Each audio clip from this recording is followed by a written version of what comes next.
Greetings! In this video I'm going to briefly introduce our new cyclone classification scale that we're going to be using in our videos.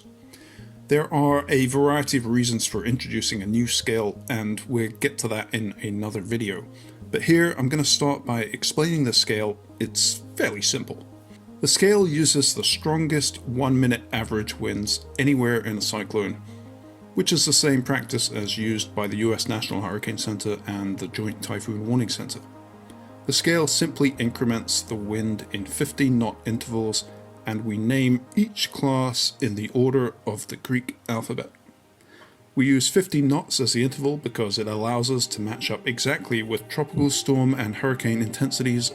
However, beyond hurricane intensity, the scale does not match up with hurricane categories, because hurricane categories are unevenly divided in terms of wind strength. As it stands, this scale applies to all cyclones, so we need to define what a cyclone is. For this, we head over to the American Meteorological Society definition.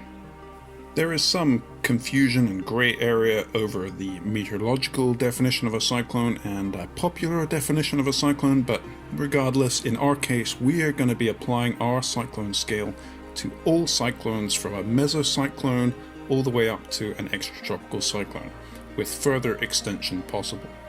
And just as the strongest winds in a strong tropical cyclone are typically concentrated in a smaller feature, that is the eye wall, so it is in a mesocyclone, where at its most severe the strongest winds are concentrated within the tornado, although the rear flank downdraft is another example.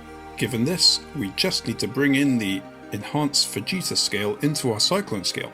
Simple, right? Well, not quite.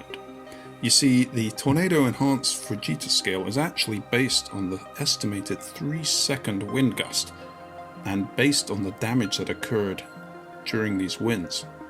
Our scale, on the other hand, is based on the 1 minute maximum average winds. To resolve this, we are applying a gust factor that is between the value for over ocean and over land in tropical cyclones to the 1 minute winds to get the 3-second gust.